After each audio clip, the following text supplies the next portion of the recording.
qu'est-ce que ça fait d'être dans une prison en Pologne et comment on se sent? Qu'est-ce qu'il y a de pire là-bas? Peut-être aussi le meilleur s'il y en a. Alors, tu te réveilles à 6 heures du matin dans ton lit avec des matelas pas très confortables et pas du tout neufs. Mais si tu t'en donnes la peine avec le temps, tu peux en trouver des pas trop usés, tu peux t'en procurer des matelas pas trop usés. À 6 heures, tu dois te lever, t'habiller et il y a le comptage, non? Tu dois te mettre au milieu de la cellule, habillé, pour qu'ils voient que tu es là, même s'il y a des caméras, mais la tradition reste la tradition. À 7 heures, on t'apporte le petit déjeuner, toujours enfermé dans ta cellule. Non, dans mon cas, les fenêtres ne s'ouvrent pas, elles ne s'ouvraient pas. Tu as un film blanc collé sur la fenêtre, donc ce n'est pas transparent, ça peut sembler idiot, mais ne pas voir la rue et être enfermé comme ça dans un espace, eh bien, ça te touche psychologiquement, vraiment. Ensuite, entre 8 et 10 heures, à un moment donné, on t'emmènera te promener pendant 1 heure dans une cour de 3 mètres et demi sur 6 mètres et demi, avec des murs très hauts et une grille au-dessus qui est à moitié couverte. Donc, s'il pleut, la moitié de la cour sera mouillée, mais aussi, s'il fait beau, eh bien, au milieu, il y aura sûrement du soleil. Ensuite, tu reviens. À un moment donné, on peut t'apporter le courrier s'il y en a, ou faire une autre démarche de ce genre, mais tout se passe dans ta cellule.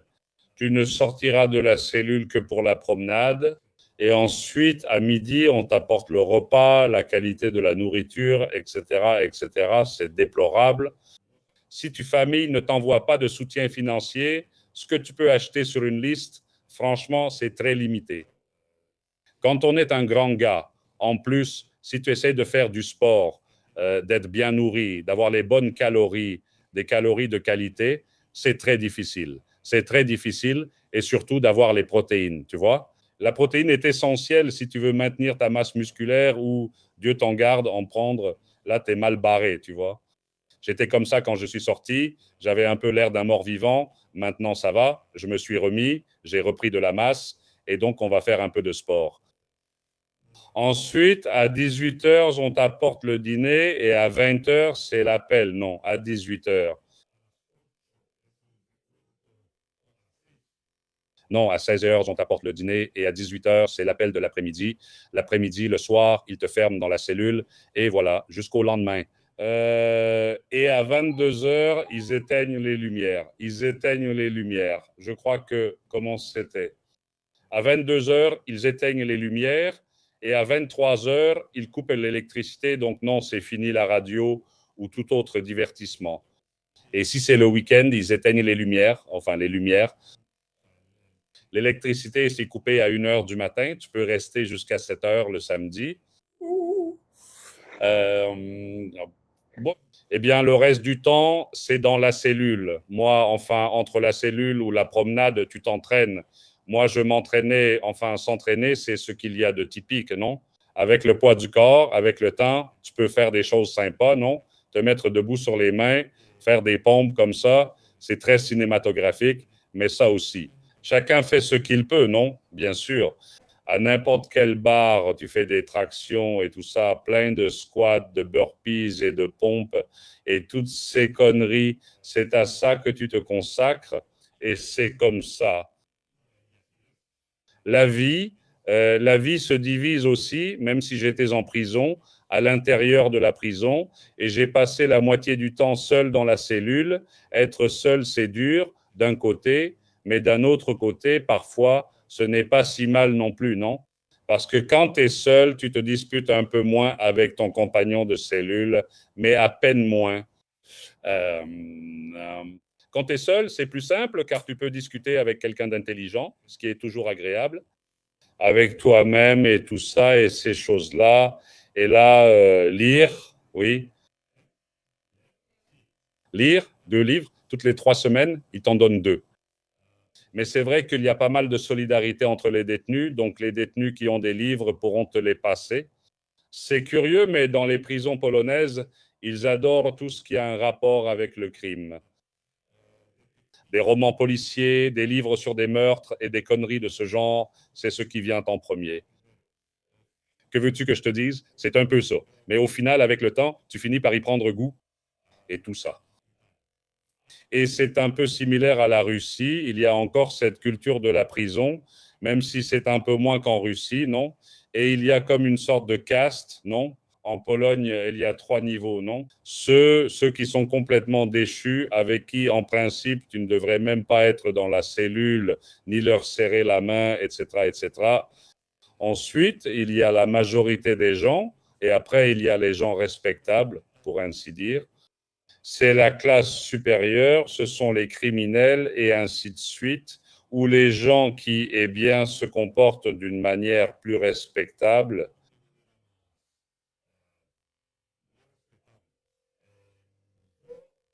Moi, plus ou moins, la dernière année, je l'ai déjà passé dans la classe supérieure parce que j'ai gagné le respect des autres, mais ça, c'est une autre histoire. Donc, dans ce sens-là, c'est vrai que pour moi, bah, les menaces, par exemple, que d'autres détenus n'auraient pas pu faire quelque chose.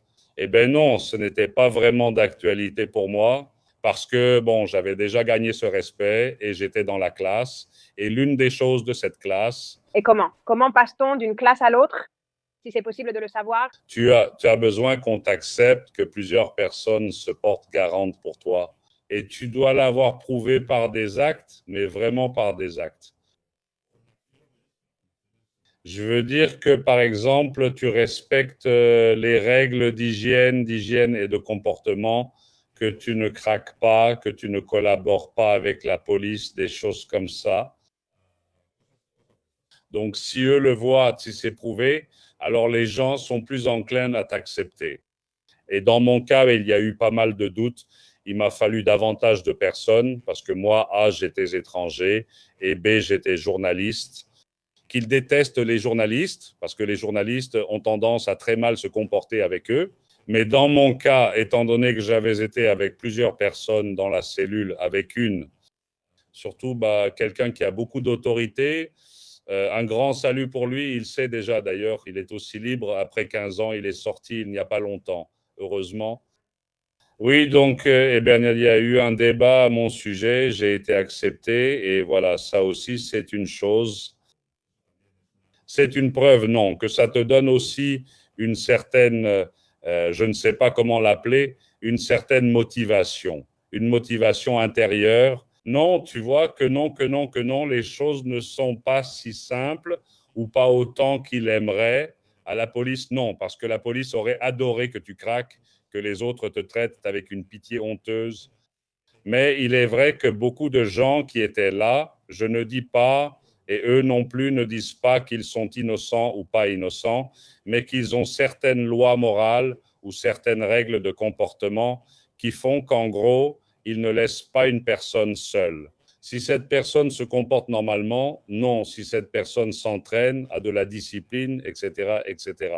Être en bonne forme, c'est aussi un atout en prison. Non, si tu ne t'effondres pas, non, parce que tu peux t'effondrer et rester. Non, ici, tous les 3 mois, on renouvelle ta détention provisoire, la détention provisoire. Donc, tous les 3 mois, tu peux être là. Et moi aussi, au début, je l'étais. Non, tu peux être là à attendre. Maintenant, ils vont sûrement me la retirer. Ils ne te la retirent jamais, non. Au minimum un an et demi. Et donc, toi, tous les 3 mois, après, tu peux passer une semaine ou deux avec la couverture allongée ou en train de pleurer parce qu'ils ne te l'ont pas retiré. Mais si tu t'y habitues vite, que tu en plaisantes et que tu vis normalement, eh bien, eux, ça se voit aussi. Non, c'est une chose au final, et les gens t'encouragent. Ils t'encouragent aussi, ils te disent, allez, ton truc. Sinon, parfois, c'était presque un autre détenu qui me donnait de meilleurs conseils que ma propre défense. Non, car la défense est toujours plus prudente, mais le détenu te disait, regarde, si ça fait 1 an et demi, 2 ans, et qu'ils ne t'ont même pas notifié les charges, c'est qu'ils sont dans la merde, parce que bien sûr que non. Parce que s'ils ont le dossier, c'est super rapide, et ce sont des gens qui disaient, ce sont des gens qui ont participé, je ne sais pas, au trafic de drogue, à des meurtres, je ne sais pas. Enfin, il y a des gens expérimentés là-bas. Oui, Il y a des gens qui savent de quoi ils parlent, oui. oui. Et qui d'ailleurs connaissent les lois à la perfection. Parce que, imagine, je suppose, je l'aurais fait aussi. Si tu passes 10, 15, 12 ans, dont 7 en prison, et que tu t'es intéressé à ton affaire, eh bien, tu as eu le temps de lire toutes les putains de lois, de les étudier et d'avoir fait un super master de droit. Donc, tout ça aussi, ça me motivait. En plus, il y a comme, bon, il y a beaucoup de blagues, non?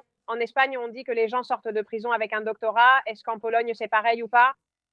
Assez, assez. Environ 70%, je crois que 70 et quelques pourcents des gens qui passent par les prisons polonaises, eh bien, reviennent, c'est-à-dire qu'ils recommencent à commettre d'autres délits.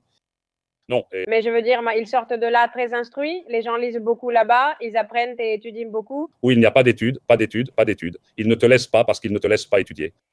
J'ai essayé de continuer mon doctorat, que je faisais déjà à l'UPV à ce moment-là. J'ai essayé de continuer et ils ne m'ont pas laissé.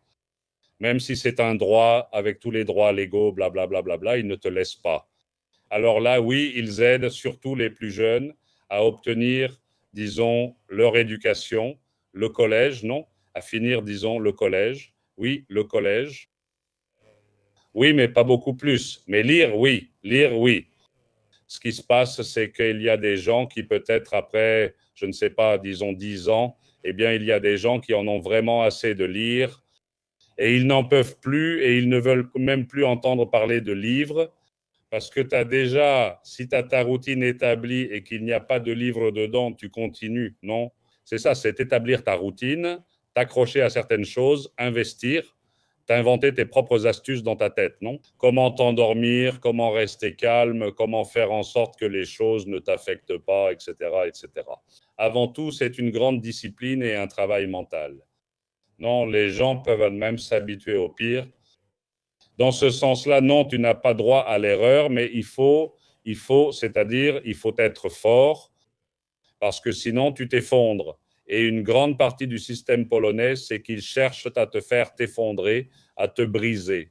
Et une fois que tu es brisé, eh bien, ils te transforment en pantin et font de toi ce qu'ils veulent.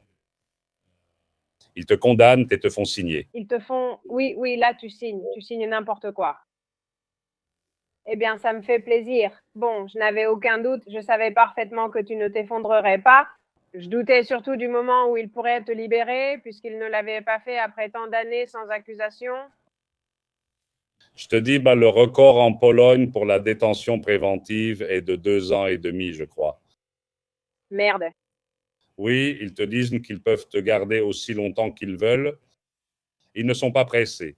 Donc, dans ce sens-là, en plus, parce que bien sûr, avec certaines personnes avec qui j'étais, à la fin, on finit par se lire les lettres. On ne peut pas lire parce qu'un autre lit les lettres que t'envoient les tribunaux, le parquet. À tout le monde, ils mettent toujours les mêmes phrases, n'est-ce pas? Malgré les circonstances qui indiquent que la détention préventive commence à devenir trop longue, objectivement, bien sûr, l'affaire est compliquée, donc cette mesure est acceptable. À chaque fois que nécessaire, tous les 3 mois. Pareil dans mon affaire d'espionnage, dans une affaire de drogue, dans une affaire de je ne sais quoi, dans une affaire de je ne sais combien. Les mêmes putains de phrases préétablies, copier-coller, ils ne changent que le numéro de l'affaire et l'accusé. Tout le reste, c'est pareil.